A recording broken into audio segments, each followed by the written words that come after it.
ಮಾಡಿ ತೋರಿಸಿದ್ದೀನಿ.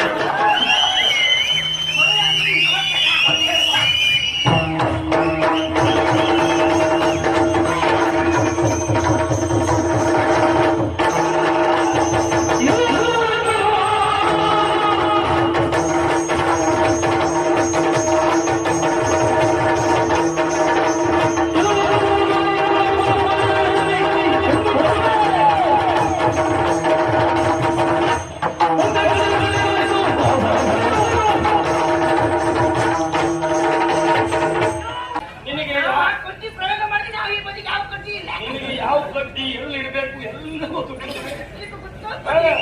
ಹೌದಪ್ಪ. ಏನ ನಾವು ರಾಮನನ್ನ ಆರೈಸ್ತಾ ಇದ್ದವರು ಗೀತೆಯನ್ನು ಹೇಳ್ಕೊಂಡು ಹೋಗ್ತಾ ಇದೆಯಲ್ಲ, ಏ ಬಸವ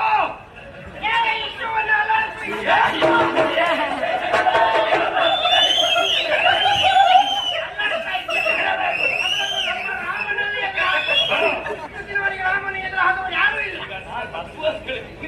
ಯಾವ ಬಸವ? ಯಾವ ಬಸವ ನೀನು ಹೇಳಿದೆ? ನೀನು ಹೇಳಿದ ಮಾತನ್ನ ಕೇಳಿದ್ರೆ ಯಾವ ಬಸವಲ್ಲ, ನೀವು ಊದಿ ಕಡ್ಡಿ ಬಸವ. ನಾನು ನಿನಗೆ ಬಸವ ಅಂತ ಯಾಕೆ ಹೇಳಿದೆ? ಸುಗ್ರೀವೊಬ್ಬ ಹೇಳಿದೆ ಎನ್ನುವ ಕಾರಣಕ್ಕಾಗಿ, ಬಸವನ ಹಾಗೆ ತಲೆ ಅಲಾಡ್ಕೊಂಡು ಬಂದವ ಎನ್ನುವ ಕಾರಣಕ್ಕಾಗಿ ಬಾಲ ಬಿಟ್ಟಿಲ್ಲ. ಈಗ ಬಾಲ ಬಿಟ್ಟಿದ್ದು ನೀನು ಆಗಲೇ ಹಾರಿ ಕೆಳಬಿಟ್ಟು ಸಾಯ್ಬೇಕು. ಈಗ ಯಾವ ಕಾರಣಕ್ಕೂ ನೀನು ನಿನ್ನ ಬಾಲ ಒಂದು ಬಿಚ್ಚಬೇಡ. ಹೌದಾ?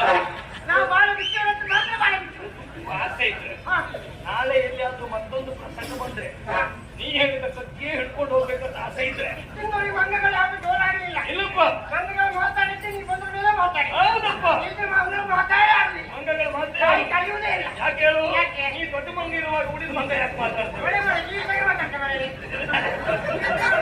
ಹೋಗಿದ್ದಲ್ಲ ಓಡ್ಕೆ ಸಾಯ್ತು, ಸಾಹಿತ್ಯ ನೀ ಹೋಗ್ತೆ ಸಾಯ್ತು. ನಿಂಗಂತ ಬೆಟ್ಟುಂಟ? ಅನ್ನಕ್ಕೆ ಬೇಕು. ನಿಂಗೆ ಬೆಟ್ಟುಂಟ? ಹೌದು. ಬಂದಿಲ್ಲ.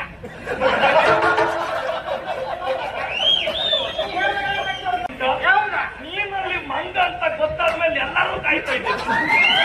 ಈ ಮಂಗ ಏನ್ ಮಾಡ್ತದೆ ಏನೋ ಹಾಗೆ.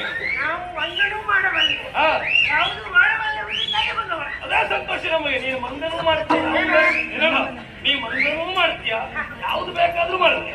ಆದ್ರೆ ಯಾವ್ದು ಮಾಡಿದ್ರು ಮಂಗನೇ ಮಾಡುದು.